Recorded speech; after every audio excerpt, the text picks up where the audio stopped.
औज़ुबिल्लाहि मिनश्शैतानिर्रजीम बिस्मिल्लाहिर्रहमानिर्रहीम। जान है वो जहान की और जान है तो जहान है, इसीलिए जो आपकी जान बन जाए उसको भूलिए मत, क्योंकि उसी जान से आपकी पहचान है। चलिए तो इसी के साथ मैं आज का क्लास शुरू करता हूं। आप लोग यहाँ देखिएगा।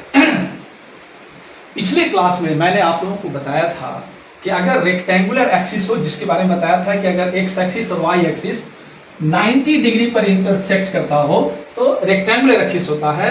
तो उस समय मैंने एक बात बताई थी कि ये लाइन परपेंडिकुलर नहीं है, पैरेलल हो जाता है ना। और उसमें जब डिस्टेंस फार्मूला यानी ए बी का वैल्यू निकालते हैं तो हमने बताया था आपको होता है वो x2 - x1 whole square plus y2 - y1 whole square. ये एक नॉर्मल फार्मूला है जो किसी पार्टिकुलर एंगल के लिए स्पेसिफिक है। जैसे अगर ये 90 डिग्री हो तो, और इसीलिए मैं हमेशा कहता हूं कि ये जो फॉर्मूला है ये एक्चुअली अधूरा है, इसीलिए कभी भी किसी अधूरे चीज पर बिलीव कम किया कीजिए, क्योंकि कंप्लीट फार्मूला देखिए ताकि यहां से ये ब्रांच जब निकल कर आएगा तो आपका दिल भी खुश हो जाएगा और आपका मार्क्स भी बढ़ जाएगा।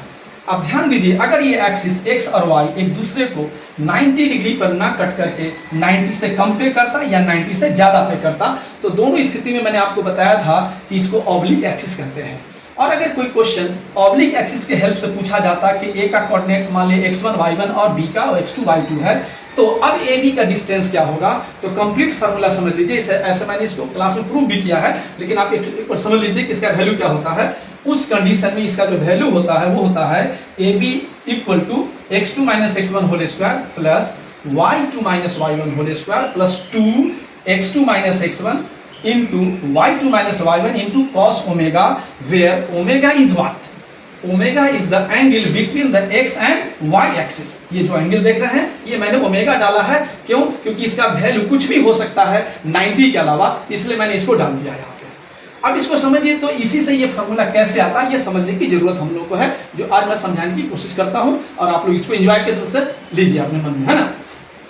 अब एक बात समझो, मान लो कि अगर तुम्हारा ये एंगल 90 डिग्री होता तो क्या होता, आप यहाँ पर 90 पुट कर देते, और जब यहाँ पर 90 पुट करेंगे तो आप बहुत अच्छी तरह से जानते हैं, you know very well the value of the cos 90 degree is 0 and you know very well after multiplication bye 0 of all numbers become a 0। That means यहाँ से यहाँ तक जहाँ तक मैंने लाइनिंग की है ये सब एक दूसरे के साथ प्रोडक्ट में है, और अगर ये प्रोडक्ट में है बेटा और इसका वैल्यू 0 हो जाए cos 90 पुट करने की वजह से, तो यहाँ तक का टोटल वैल्यू 0 हो जाएगा। और जब 0 हो जाएगा तो बचेगा सिर्फ ये हीरो, जिस हीरो को आप लोग अब तक पढ़ रहे थे, है ना, और इसी को हीरो समझ रहे थे, but it is not a real hero, it is a hero only in the particular place. So if you want to become a hero then you will have to accept this one is the hero of the distance formula। and इसमें आपको अगर question set करने वाला इसमें value आपका अगर omega के place पर 120 पुट कर दे तो आप cos 120 पुट करेंगे, और you know very well what is the value of cos 120। आप उसको वैल्यू पुट करके सॉल्व कर लेंगे